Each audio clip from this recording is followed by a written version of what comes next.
Thank you. I am delighted to be here because for several reasons. I teach environmental law and I work on climate change issues, and there's always a lot of bad news. Someone asked me the other day, how do I keep working on climate change issues when there's so much going wrong?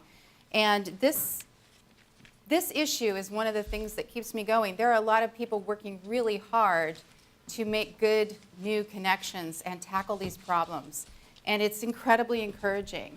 I've been reading the agreement between these two entities. You see how much work has to go into making this happen. It's a lot.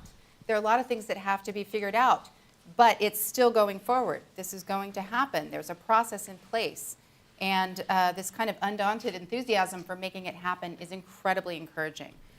I am delighted to be introducing this panel, a distinguished panel that we have, that both brings a great deal of experience and expertise and also several diverse perspectives, which I think is going to be really useful in discussing the issues that we're talking about, which are looking at some of the more detailed issues in terms of what are the barriers that need to be overcome with the challenges to linking these two programs. How is that being addressed going forward? And what are the opportunities for doing that? So we have Michael Gibbs, who you heard from this morning, and you know that he's the Assistant Executive Officer for California Air Resources Board. And again, we're very lucky to have him here. He has decades of experience in the field that he brings to this, and he has a background in engineering and public policy. We also have Jean-Yves Benoit, the Director of the Carbon Market Division in the Climate Change Office from Quebec. And we're also incredibly lucky to have him. He brings an economics and development background to this work. So between the two of them, we're going to get a better sense of what's happening in terms of implementation. Then we have J.P. Bresson, who is going to give us the perspective of private entities. He has negotiated a number of agreements for transactions between parties working with these for sale and purchases of environmental commodities. So we can really get the on-the-ground experience from a lawyer who is working with the private sector in using these type of resources. And then finally, we have Danny Cullenward, who is the inaugural fellow at Berkeley's Energy and Climate Institute. He has a JD from Stanford and a PhD in Environment and Resources. And so we really have a broad perspective, several broad perspectives here. We've got energy, policy, law. So I'm delighted that we have our distinguished panelists here, and I will turn it over to them. Well, good afternoon. Thank you very much, and hello again.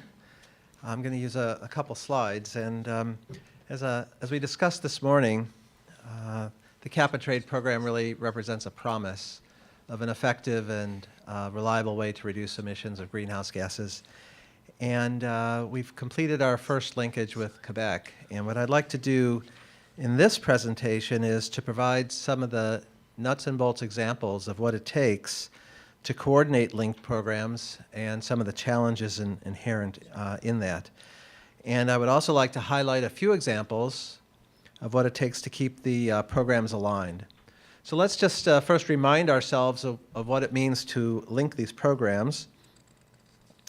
To link the programs really requires three things fundamentally. First, we accept each other's compliance instruments. Emission allowances and offsets that are issued by Quebec and California can be used in either program for compliance, so they become fully fungible and can be used in both programs. Second, the program tracking system, which we call KITS, which stands for Compliance Instrument Tracking System Service, or KITS, enables those compliance instruments to be transferred between participants in both programs. So if two entities want to do a transaction, they want to trade instruments, KITS can record the transfer of instruments from one entity to another. So KITS is the place where it gets recorded. And third, the two programs can hold joint auctions at which allowances from both of the programs are offered for sale.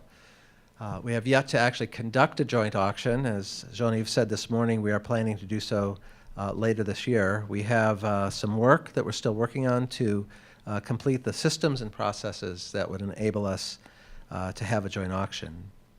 So it's these three elements that enable a single market to develop for compliance instruments. And it's that single market where there's trading that's enabled across both programs that unlocks the benefits of linking that we discussed earlier. But for those of you who've been following this process, you know it takes a lot more than just those three things to link the programs together and to align them. We identified, as we were working on the programs and designing them, we identified those aspects that we felt needed to be harmonized, those aspects that we felt needed to be identical. We worked to harmonize our regulations, in many cases reviewing them line by line to make sure that they were the same. And we harmonized our procedures, and in some cases, to run the programs in a linked manner, we had to develop new procedures to coordinate some activities. So a substantial amount of the work that it took to align the programs and enable linking was conducted through a multi-jurisdictional collaboration among more than just California and Quebec, called the Western Climate Initiative, which was also mentioned this morning. The WCI developed the foundations for the current programs, and I think just as importantly left a written record of recommendations for everyone to see and use. So for other jurisdictions that are interested in linking with California and Quebec, there's a complete record of all the work that was done, all the considerations that were taken, and the recommendations that were made. And by the way, that's in addition to the complete record that was developed when California adopted its regulations through its requirements of the Administrative Procedures Act, and in addition to the record that was created by Quebec when they developed and adopted their regulations. So there is a vast literature on these programs which can be consulted to understand how they work. And as I mentioned this morning also, we were able to build upon the work of others who came before us, the European system, the Regional Greenhouse Gas Initiative, RGGI, and we tried to take the best of what worked and contribute our thoughts to incrementally improve the program. So now that we're up and running and linked, we're hard at work ensuring that the actual running of the programs remains properly coordinated. And here's a few examples that I wanted to give of the nuts and bolts of how we do this. So on this slide, I've listed several things, which I'll go over some of the highlights of them. First, I'd like to highlight the Western Climate Initiative Incorporated. Notice the ink on the end. This is a nonprofit that was established to support the operation of these cap-and-trade programs. And I emphasize that this is a corporation to distinguish it from the WCI, which I mentioned before, which was just a collaboration among jurisdictions. This is actually a legal entity, a corporation that was formed specifically to provide support to these programs. So it's not to be confused with the other WCI activity. With funding from our jurisdictions, this WCI Incorporated contracts for the development and operation of shared program infrastructure. I mentioned the kits before, the tracking system. So WCI Inc. Contracts for the development and operation of kits. And it's through that contract that California and Quebec specify the requirements for the system and oversee its implementation. So this activity actually has multiple benefits which turn out to be important.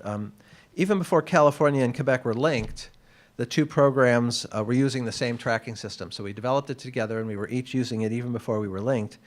And when it came time to link, because we were using the same system, we knew it was all going to be compatible and it would be seamless in order for us to record the transfers of allowances and other instruments between the two programs. So that was important to enable linking in one of its most fundamental aspects. It was also helpful because it enabled us, as two jurisdictions, to share the cost. So these things are not free. You have to pay to create these systems and to operate them. And by linking and jointly funding the development and operation, we're able to share the cost and save funds. The other thing is, now that we've created this system, we're hopeful that it is a attractive to others to want to use it when they link in. So kits can continue to be expanded. When the next jurisdiction is ready to link, they'll be able to come in and use kits as well.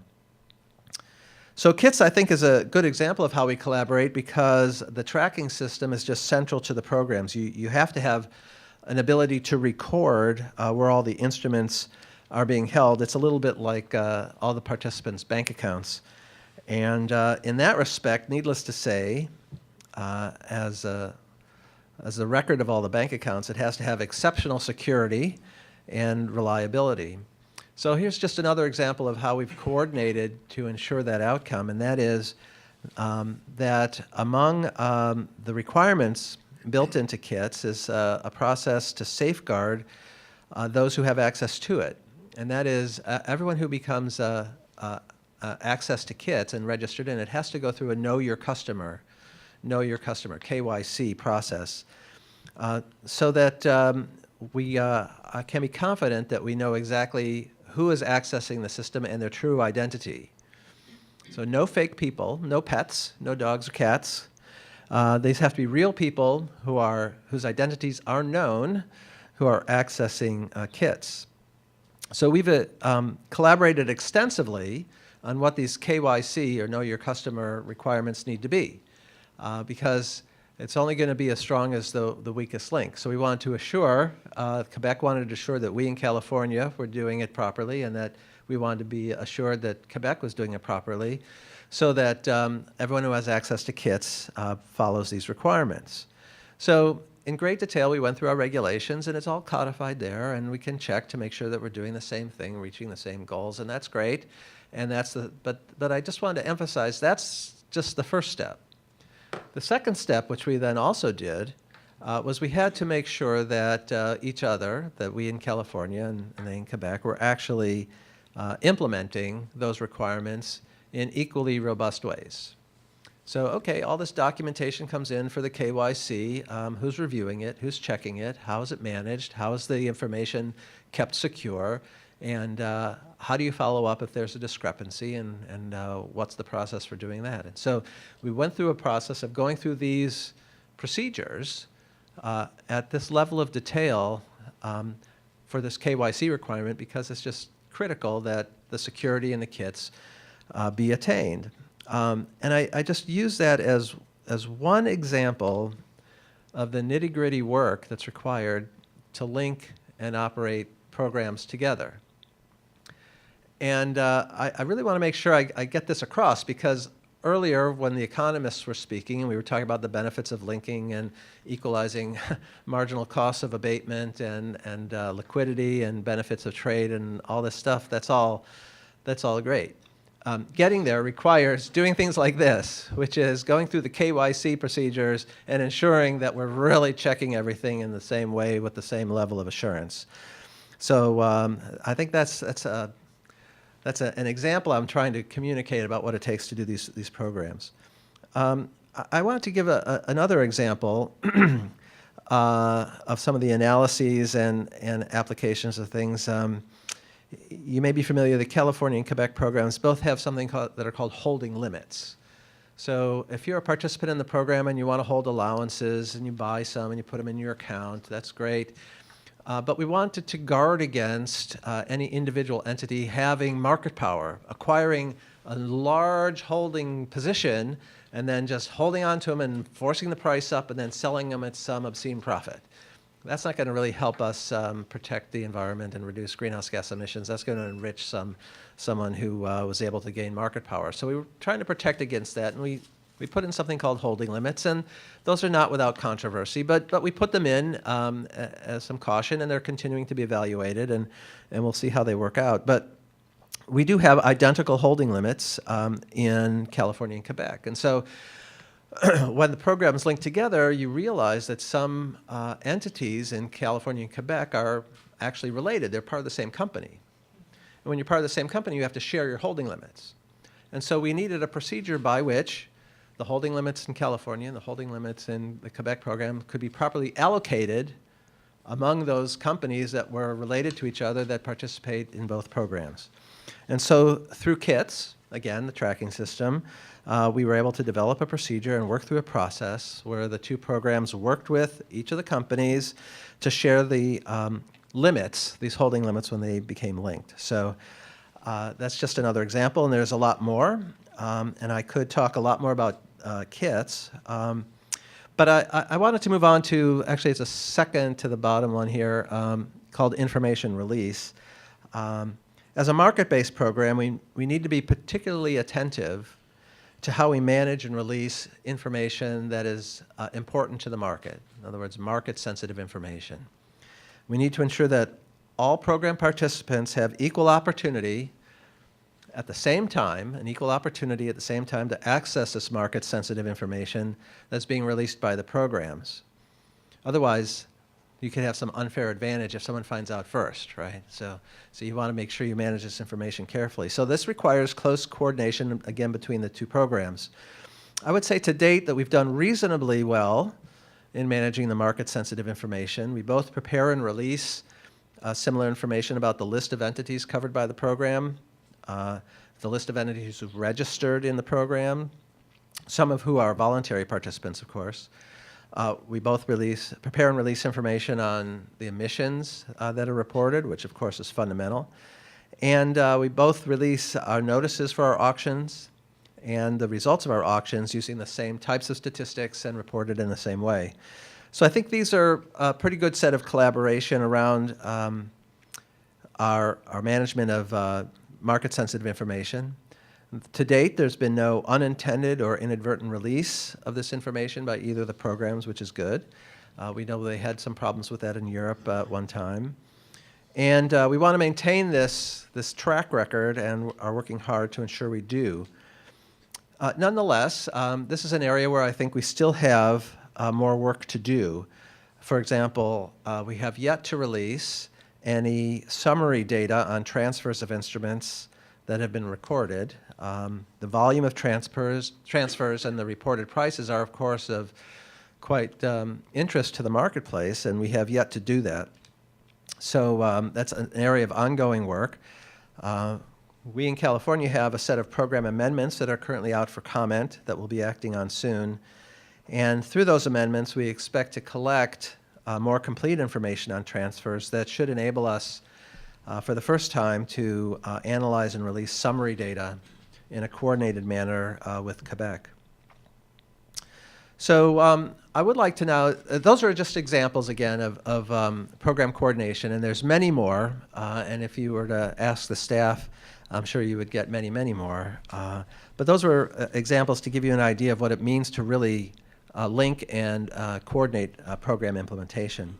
What I'd like to talk about now is just a couple issues around keeping the programs aligned. The first thing I'd like to mention here on the slide is the linking agreement. As was mentioned, California and Quebec have entered into an agreement which defines the framework under which we consult and how we're going to jointly work together to run our programs. It spells out, in particular, how we'll work constructively to resolve problems. And the agreement is good, and it's an important step to really think through how we're going to manage our relationship and how things will work. But I would suggest that successful linking requires more than just an agreement. The agreement is good, as I said, but what is really required is a commitment to communicate effectively and resolve our differences. In this respect, I think maintaining alignment between the programs will always be an ongoing exercise. So far, our collaboration has been quite successful across 2 governors in California, 2 governments in Quebec, and an election ongoing now. And I think this track record of successful collaboration across governors and across governments bodes well for the stability of the relationship. But like any marriage, it requires work. And in many respects, I would say we're still somewhat in the honeymoon period. So as the programs continue to evolve, there will be amendments that need to be aligned. ARB, as I mentioned, has amendments currently in process, and Quebec will similarly have amendments. Among those will be new offset protocols, which always attract attention. Because both California and Quebec have public processes for amending our regulations and our programs, all the participants can participate in the review and comment period. So it's all done publicly, and it's all done with the involvement of stakeholders. And that's on top of course, our regular consultation to ensure that we can coordinate the activities. So to wrap up, I would just want to emphasize that having proceeded through this process with multi-jurisdiction collaboration and then ultimately proceeding with Quebec, I remain optimistic about the ability to expand cap-and-trade programs in North America. I think about the things that we're doing and whether they're scalable. Can we have the type of consultation? Can we have the type of linkage across many more jurisdictions? And I think we can, because I think as more jurisdictions join, it helps us create even more stability in the relationship, and I think that would benefit us all. So again, I would say that we have the opportunity here to make a difference, and the work before us is to succeed and make it work. Thank you. Good afternoon. I'm just going to repeat what Michael just said. Maybe just for a start, Western Climate Initiative, Quebec joined in 2008, not long after it was created. Our cap-and-trade system, Quebec, California, is based on all the work of the Western Climate Initiative. We do believe it's a consistent design that can suit different jurisdictions and can be applied to many other ones. I won't go into much details. Michael just passed on through it. Maybe to present you at the beginning a few milestones from Quebec Legal One. Most of them were mentioned this morning. The first thing we had to do is adopt a cap-and-trade legislation to allow us to implement a cap-and-trade. That was done in 2009. During the same year, we adopted again our 2020 mitigation goal to reduce by 20% of greenhouse gas emission. That was done after public consultation by our National Assembly, and the mitigation goal was adopted by our National Assembly, so it has force of law in Quebec. We then adopted the reporting regulation, and our cap-and-trade regulation was adopted in 2011. In 2012, we modified our reporting and our cap-and-trade regulation, basically to complete harmonization with California. California did the same. Then in 2013, we modified those regulations again to tweak them and really complete the harmonization process. Then in 2013, the Quebec government adopted its linking agreement that enabled the linking with California cap-and-trade system. Again, this was a process done by our National Assembly. Once we completed the drafting, the linking agreement, the text was presented to our National Assembly. A motion was proposed to adopt it. It was adopted unanimously, and then we had the approval of the Council of Ministers to sign it, and since January 1st of this year, our markets are now linked. So Quebec cap-and-trade system began January 1st, 2013, narrow scope, just like California, covering electricity and industry. For us, it's about 80 industrial facilities owned by 60 or so companies. Beginning next January, we're going to blend in the fuels. So we're going to be adding about 50 fuel distributors. Those are the first fuel distributors, either the importer, the refinery, or the blender of fuels. We're going to be covering with that broad scope about 85% of our greenhouse gas emissions. So it began last January, January 1st, 2013. Annually, the Quebec government distributes free allocation to the industrial sector to companies who faces international competition and are trade exposed. We also have quarterly auctions, just like California. So far, we had 2 auctions that generated $55 million of revenues. All those revenues goes into our green fund, and all the money is fully reinvested in the fight against climate change, either mitigation measures, adaptation, or public awareness. By 2020, it's going to be around $3 billion that's going to come from auction profits. And again, all of this will be re-injected in our economy to fight climate change. We are now linked with California, as Michael explained. Instrument issued by the government of California can be used under the Quebec cap and trade regulation for compliance. And instrument issued by the government of Quebec can be used in California for compliance under their regulation.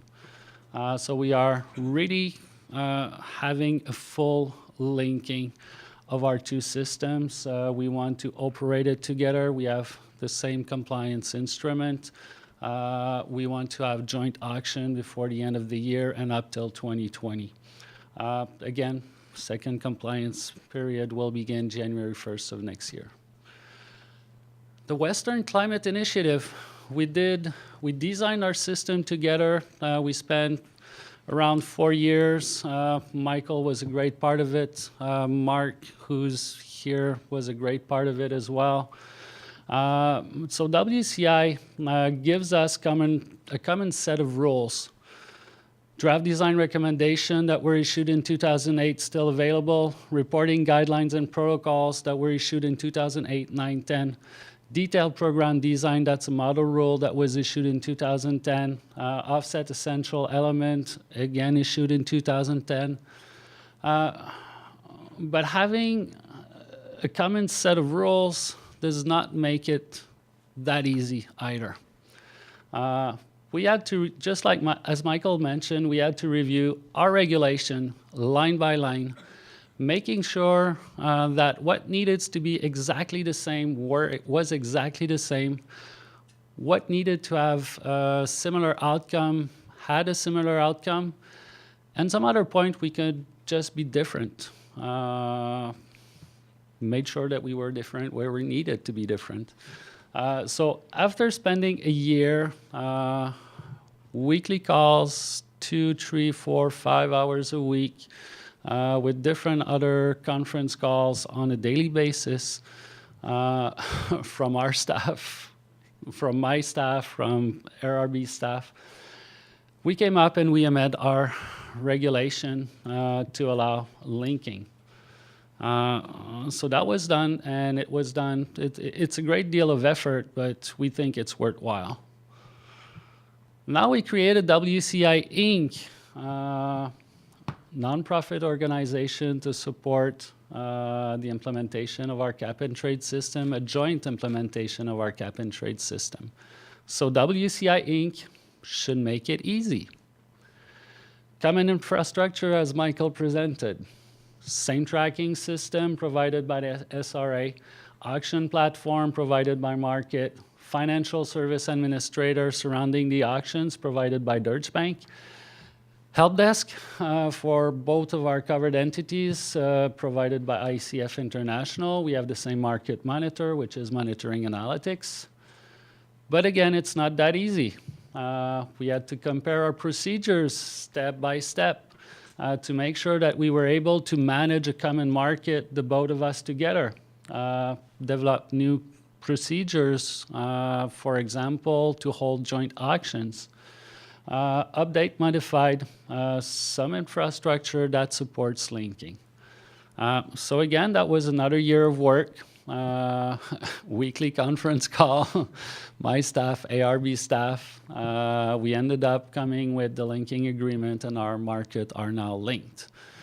So this is really a first internationally. Two subnational governments operating their own cap and trade system were able to link it. I heard this morning that we are here to show that we want to show the example to the rest of the world. This is not completely true. We're not the only one who are acting around the world. The EU ETS started many years ago. This was mentioned this morning. There are now 30 countries. There were about 15. There are more than 30 now. Switzerland's about to join. Kazakhstan is developing. Some systems are developing in China, in Asia, in Japan. Australia has one, although we don't know what it's going to become of it. New Zealand has one. Brazil is working on developing one. Chile, Mexico. There's the REGI that we mentioned.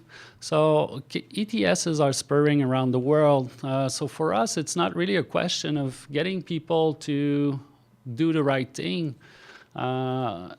It's mostly how will we be able to link all those systems in the future? What are we looking for if we want to link with other systems? So linking, what elements are to be considered? The first and most straightforward is reporting regulation. We have to make sure that a ton is a ton everywhere, that there's a good, robust accounting of greenhouse gas emission. Third-party verification to prevent gaming is fundamental for us to link with other systems. There's the approach to allowance distribution and to auctioning. We don't want a cap-and-trade system to be used in order to create a disbalance in the competitiveness of two jurisdictions competing businesses. That's one thing we tried to make sure that if our companies were competing in the same market, we tried to harmonize our allowance distribution. Thank you. If not, we can distribute as we want. A good example, how we distribute to electricity. California has something on their own. We don't. But electrons from Quebec don't flow to California, and California's electricity don't come in Quebec. So it's not an issue for us. It would be an issue in Ontario with the REGI, though.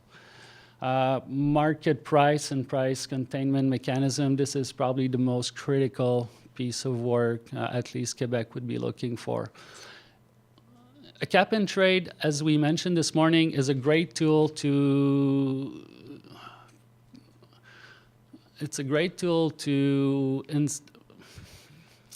what is the word? Sorry, that's my French side speaking. My mind is thinking in French for this one. We want to incentivize companies to invest in better ways, greener technologies. We want them to reduce their greenhouse gas emission, or basically their intensity, their carbon intensity. So for a company to decide to invest millions of dollars right now, they want to make sure that this investment will be profitable in the future year. So two things are important: a strong carbon price signal, but a robust one. Looking at the EU, it went to 30 euros, then it went down to almost nothing. That was true in phase one. We've seen the same thing in phase two. We've seen it in the REGI system as well. We hope we won't have that in our system. We have some design features embedded in our system to make sure this does not happen. We are auctioning a majority of allowances. We have a minimum auction price that increased by 5% plus inflation per year up until 2020. So we are sending that long-term price signal to make sure that business decision makers within business are able to take that decision to invest now and have a very small risk that this stream of revenue will not be there. We want to guarantee that the stream of revenue will be there in the future years. Then another element to consider, market infrastructure, compatibilities of registry, auction platforms, things like that. This is technical work. If there's a political willingness to link our market, it's just time and money, and we're going to make those infrastructure compatible. Then the type of linking. It was mentioned this morning. I won't go in it, but there are different ways to link: unilateral, bilateral, or fully bilateral. So this is another thing that we will be considering. Thank you. Great. Thank you, Jean-Yves. And Thank you, UCLA, for inviting me to speak. It's a pleasure for me to be here today.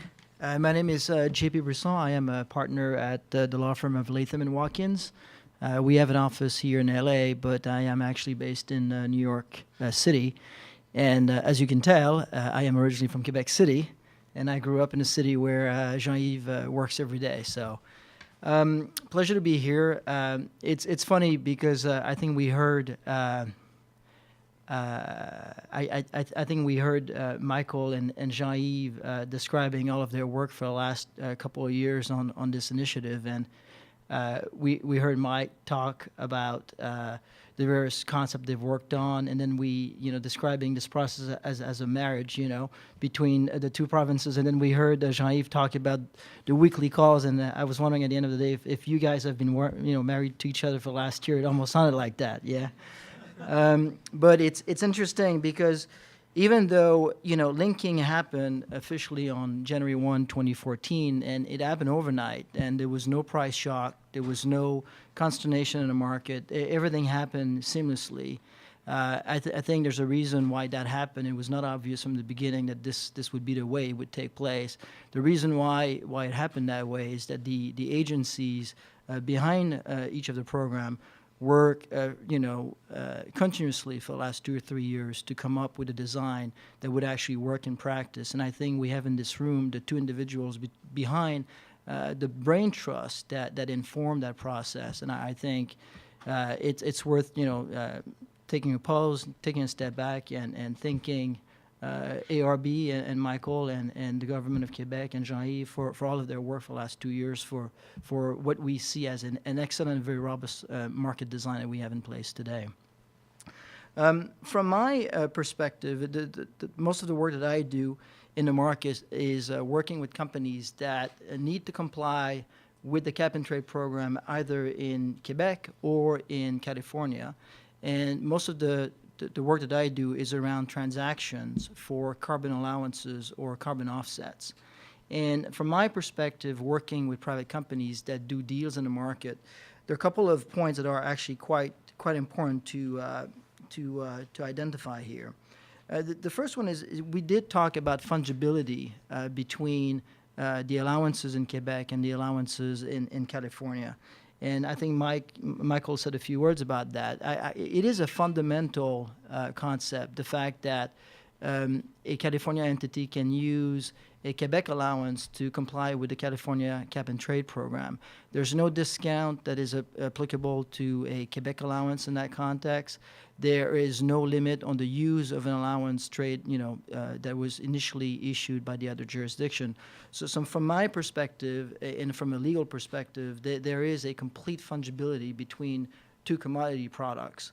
Now, this is important because, as most of you know, KITS, which is the registry that serves as the clearing mechanism that keeps, the account of each participants in the market, as you know, does not make it possible for the account holders to see the jurisdiction of issuance of the allowances that they hold in their accounts.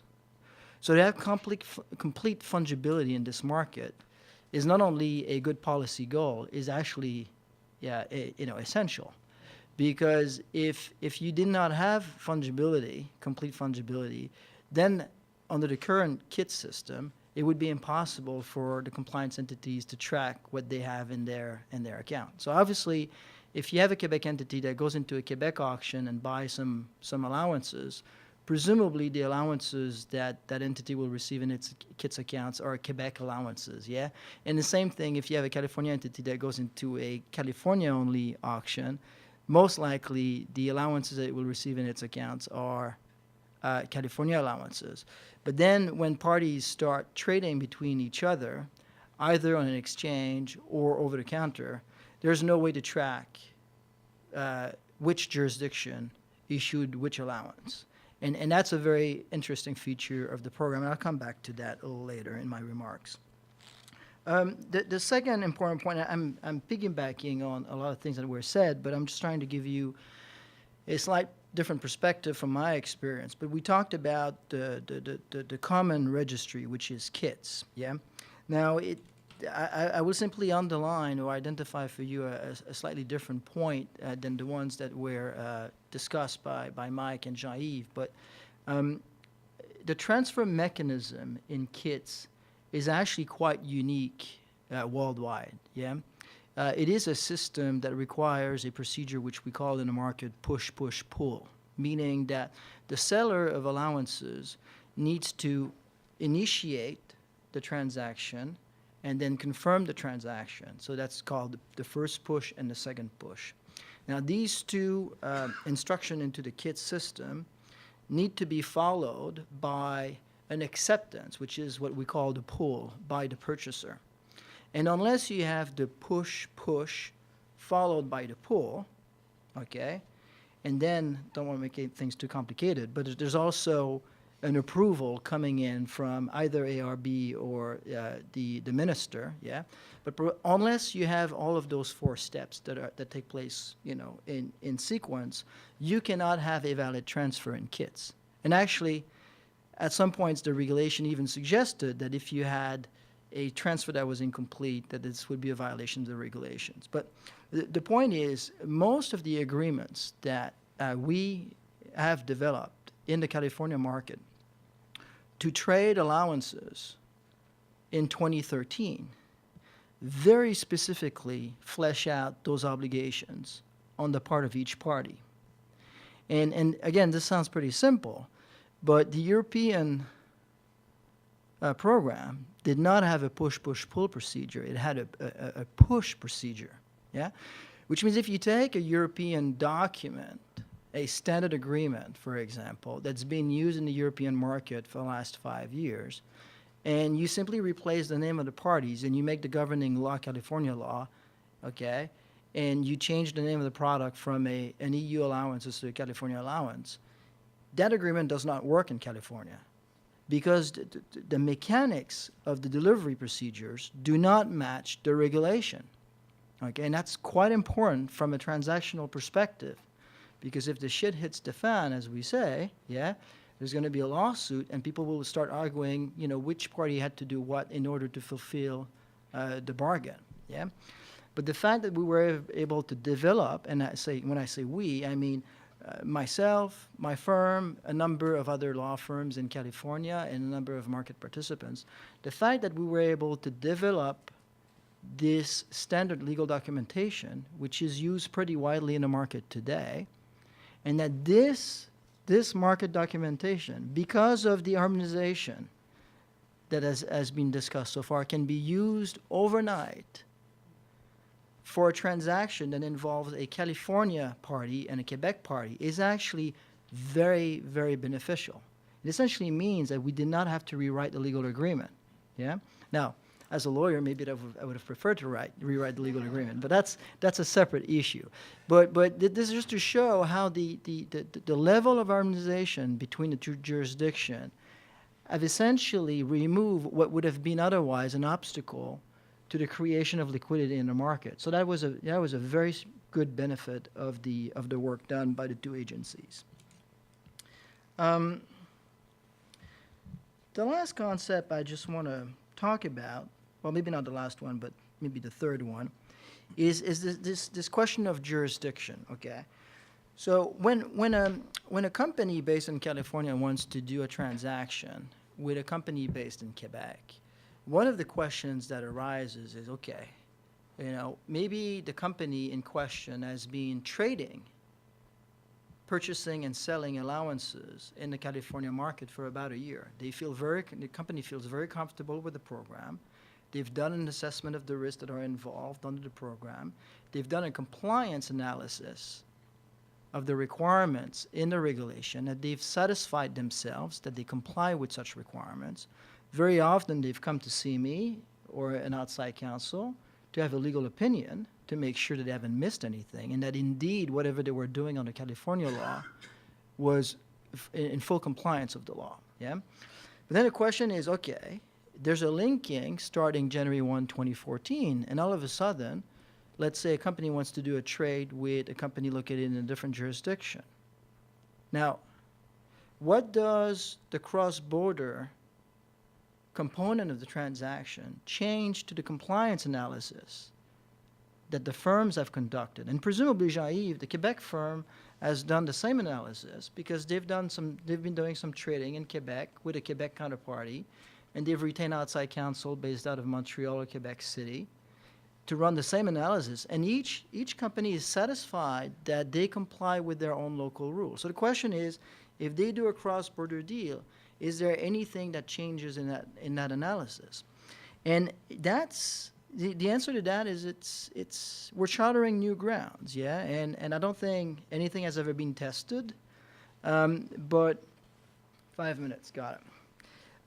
My impression, having worked with the program and having read the Quebec regulation and the California regulation, is that ARB and the Quebec ministry have been extremely careful to design a type of linking which results in what I call a watertight application of the jurisdiction of each state and province, okay? So for example, each sets of regulation, and that's one concept which is fully harmonized in the two regulation by design, cannot imagine this is by chance, yeah, specifically requires a California-based company to register with ARB. Yeah? So if you have a company that's based out here that does not have activities in Canada or Quebec otherwise, yeah, by regulation, yeah, they are required to register with ARB. Okay? And unless I'm mistaken, I believe that if they try to apply in Quebec, the Quebec regulation would prohibit them from submitting a complete registration. Yeah? Jean-Yves, thank you. So it's same thing, and the reverse is true. So a Quebec entity needs to register in Quebec. So the reason why I'm saying this, and you'll see where I'm going, is that originally a year or two ago when we were considering linking, a lot of people, including myself, I'll raise my hand, were thinking of linking in terms of Jean-Yves keeping jurisdiction over the allowances that his ministry issues under his regulation. Yeah? And we're thinking about Mike and his agency retaining jurisdiction over the allowances that it issues under its regulation. Yeah? But when you look at the way it's been designed, it's not really the way it works. It's designed so that Jean-Yves keep jurisdiction over the entities located in Quebec that are required to register under his program. And the same thing for Michael. And if that's true, and if that's the way it's meant to work, and if it works that way in practice, which I believe it does, what it means you have a watertight, application of the jurisdiction. So when you have a cross-border transaction, unless you have some unique circumstances we can discuss separately, at the end of the day, the Quebec entity needs to worry about complying with the Quebec regulation, and the California entity needs to worry about complying with the California regulation.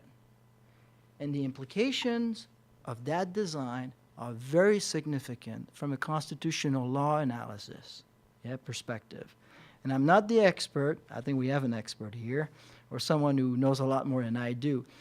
But if California and Quebec had somehow designed a system whereby a bunch of California entities were overnight subject to the jurisdiction of a Canadian province, or if overnight the Quebec ministry had designed a program as a result of which California regulation applied to a number of companies headquartered in Montreal, I think a lot of companies would have a strong argument to make that the provinces and states went beyond their constitutional power. But because it's been designed this way, and that ultimately the level of the linkage is one which is essentially administrative, I think the agencies have been able to minimize this argument to the extent possible.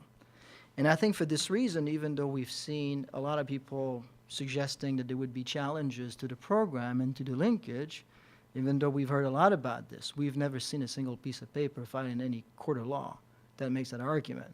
So I think that is partly a vindication of the approach that's been, and it's an innovative approach. It's never been tested before. But I think in part it demonstrates the strength and robustness of the approach that were selected by the two agencies. So I will keep it at that. Thank you very much. I'll be happy to take some of your questions later. Thank you. So thank you all very much for having me here. I also want to begin by just saying I think this point can't be emphasized enough, but the climate policy world we live in is happening from the bottom up, not from the top down. And all of the detailed work that local governments, subnational governments are putting into linking jurisdictions with harmonizing their climate policies is among the most important work in the field of climate policy. So I really very much appreciate the effort of these two governments. That said, I am going to say a few critical things today, and this will be perhaps a slightly different change of pace from what we've heard thus far. I don't know terribly much about the Quebec system, and I won't be saying very much about it. What I'll focus on today is the relationship between the harmonization process between the two governments and the state administrative law process. And I'll mostly be talking about economics, actually, but this may be, again, slightly different. So what is the principle of harmonization? I think you've heard it articulated in many different ways. If you look at the agreement between the two governments, this is what the agreement says. Any proposed changes or additions to those programs shall be discussed between the parties. And it goes on to elaborate. Anything that's significant needs to be exchanged between the parties. And that's a pretty straightforward, common sense understanding of what it means to link two systems together. We should know what's going on in the other system. It should be reciprocal. So a couple of hypotheticals here. Would either of the two governments here approve an offsets protocol that was clearly designed not to reduce emissions, but was rather subject to obvious gaming and would produce the false appearance of emissions reductions? And I think that's a really easy hypothetical question to answer because it's something both governments, both in their laws and in their public negotiations, have examined in great detail. And here in California, we even had, as was mentioned, a state law passed that required various parts of the state government to investigate this question when comparing the status of the two systems. And there were a number of reports issued by the Air Resources Board, by the Attorney General's office, and by eventually the governor, saying, no, the systems are in fact quite comparable. And on offsets in particular, the standards for producing real emissions reductions, the legal standards are substantially equivalent. So I guess the second question I would have is, what if the false appearance of emissions reductions through some regulatory change was produced not by, say, an offset protocol or which sector was covered under the system or at what scale, but rather by a change to the fundamental liability structure of the market in one jurisdiction or another? Now, I haven't answered that question. I'm more curious what others say to that. And specifically what I'm talking about here is a problem called resource shuffling, which in the case of California, as I've shown here with this map, is pretty obvious when you look at it. The state is just one piece of the broader Western electricity grid that shows various balancing authorities and independent system operators on the Western grid, which is essentially run physically as an interconnected system. The physical system doesn't respect the political boundaries of the states, and it doesn't match the geographic outlines of AB 32. And the reason this matters in particular is because California is a major net importer of electricity and actually has some substantially dirty electricity imports, largely coming to the southern part of the state. And what I've shown you here is just data from the Air Resources Board, their greenhouse gas inventory for the state of California. And I've highlighted the darker small bars on top. Those are the electricity import greenhouse gas emissions to the state of California. The rest of the bar just represents all of the other pieces of the state's emissions profile under AB 32.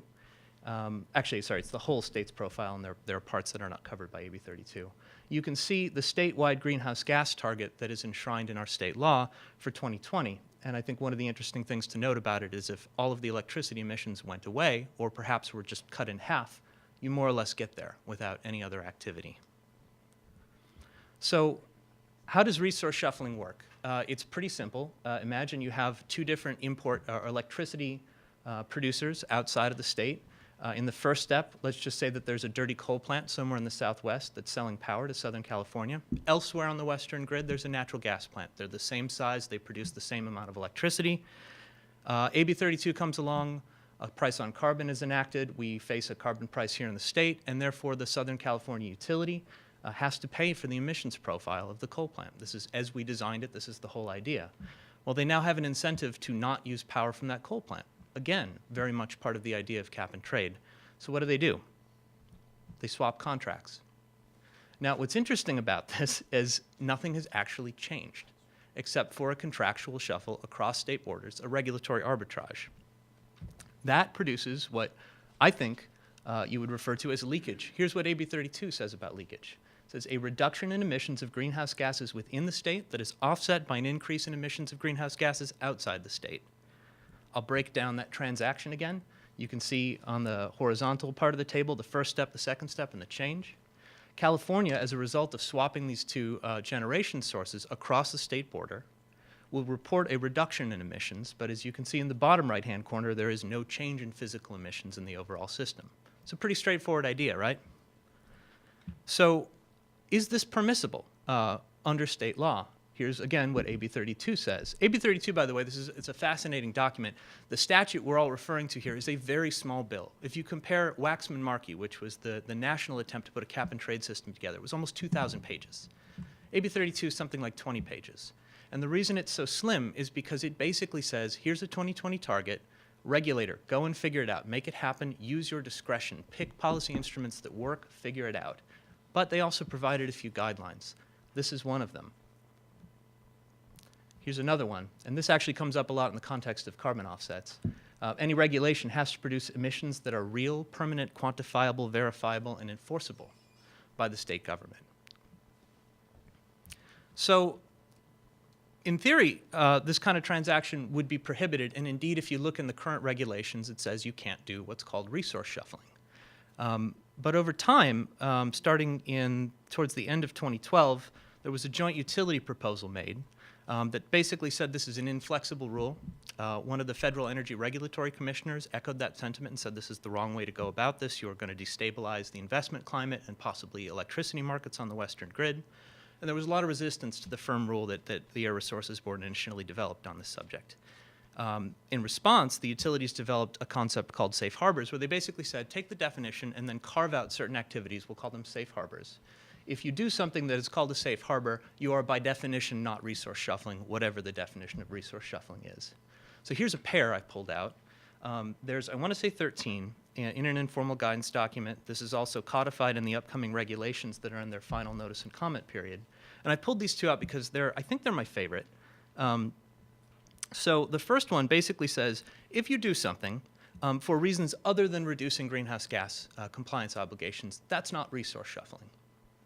So if I'm a transactional attorney, JP, I'm just curious what you think of this. I would say, I am doing this because I would like to get rid of this plant because this particular plant is not something my company wants anymore. That would seem to me to be qualifying for the safe harbor. The second one says basically any electricity that is related to a resource subject to the EPS rules. This is referring to the emissions performance standard in our state, which was set up prior to AB 32, and it says, thou shalt not buy long-term contracts with coal power plants.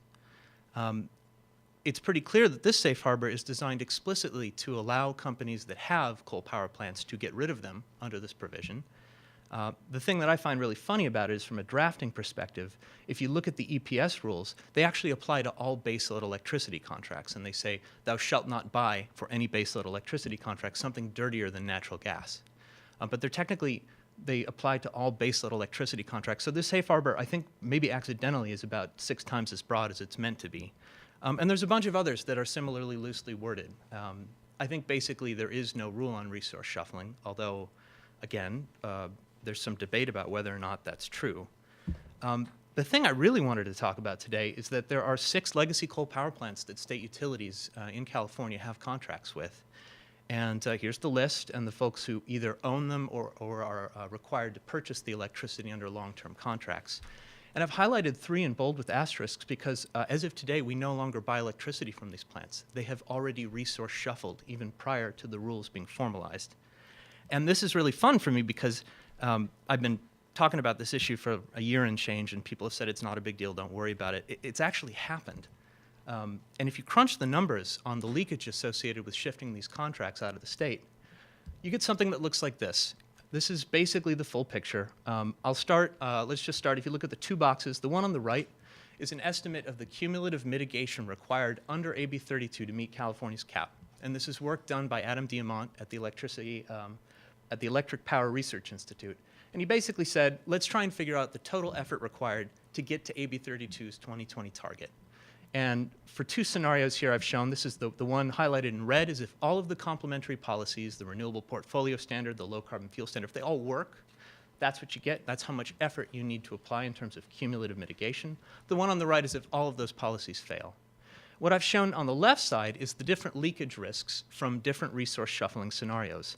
The one on the left that I've highlighted here is the 30 to 60 million tons that have left the system due to the 3 transactions that have already been consummated to date.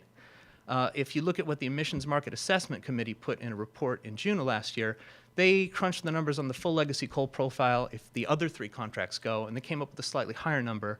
I got a paper out last year that crunched that on the full coal profile and shows you're getting close to 180, 190 tons if they all leave, 190 million tons. And even the government advisors said, well, if there's no prohibition and all kinds of resource shuffling trades are out there, not just with these legacy coal plants, you can get close to 350 million tons of leakage at the worst. And again, that's a very pessimistic scenario. The thing to note is if you compare them to the cumulative mitigation under AB 32, it sure looks like a lot of our efforts to comply with AB 32 can be done by swapping contracts around in the Western grid without physically reducing emissions to the atmosphere. The reason this gets really interesting is if you look at the timeline as to when this stuff was all proposed, you can see that in September of 2012 is when the safe harbor proposal came out. The informal guidance document that's a get-out-of-jail-free card came out towards the end of that year. In July of 2013, you saw the first draft text of the regulations in this state, which have been winding their way through the public comment process. And it was after that process that the agreement between the 2 jurisdictions was signed. So I have a couple of questions.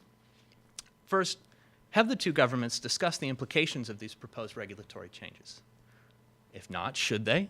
If you look at the bilateral agreement, it's pretty clear that this is a substantive change. If they have communicated, and I sure hope they have, is that consistent with what the Air Resources Board is saying in the public process right now in the state rulemaking? Currently, the expected environmental impacts of this change are 0. So that's a bit dismal. I want to come back to this being extremely important to get right. If we're setting up markets that we want to work as independent financial markets, we need to get this stuff right and we need to fix it soon. The way to do that is to get rid of the informal guidance document immediately and to figure this out in the long run. I proposed a fully developed regulatory solution that's at the transactional level. It's one way of doing this. Another way of doing this is to estimate the leakage that happens, we've already observed or that we project will happen, and shrink the cap accordingly. If you don't do that, I don't see how you're getting close to minimizing emissions, or leakage rather, and producing real emissions reductions in the state. So that's my presentation. Thank you.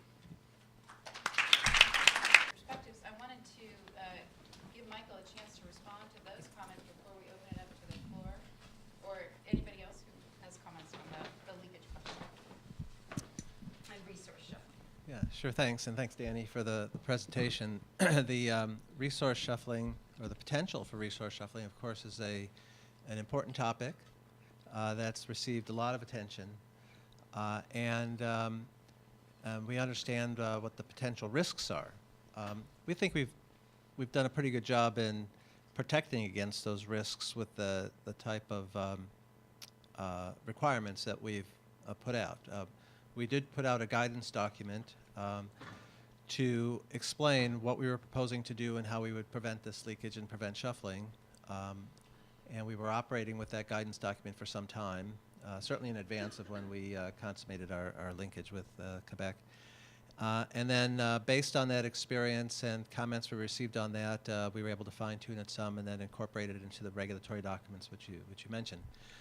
So I think the process that you described is what we've gone through in, I think, a fairly careful way as best we can, because it is so important. I think where we differ is our understanding of what we think we're preventing, what we think we can detect, and what we think we can enforce against if certain types of reshuffling occur. One of the things that does give us some comfort is how the largest portion of emissions that are associated with imported electricity are very concentrated, as you said. So there's about 3/4 of all the emissions from imported electricity come from 10 players, 10 importers. Of course, we know exactly who they are, how much they import, and what they're doing, and so we can watch them very carefully. It's not like the Wild West out there for this.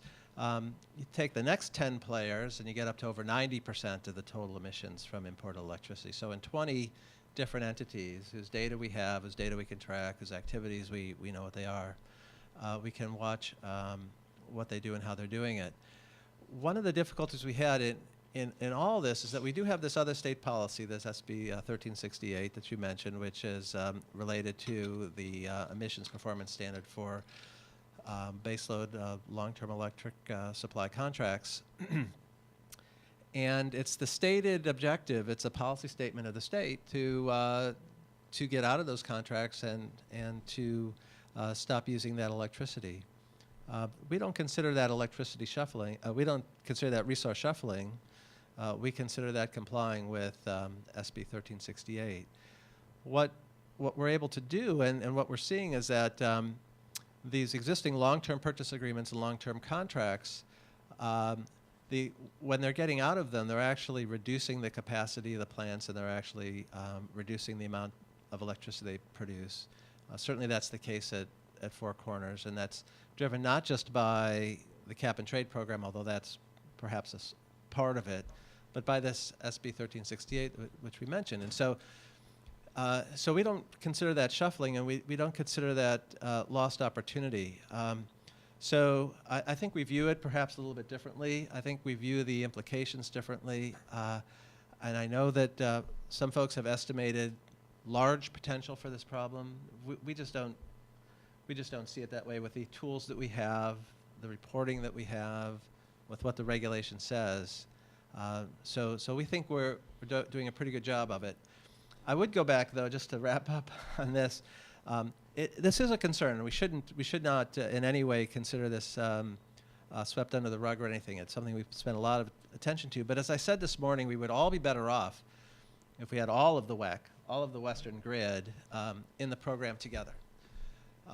When we have that, then all this goes away, and we don't have to worry about exactly contracts doing this or that, or trying to track and make sure people don't do shuffling, because we would all be in the system together, and that's our objective.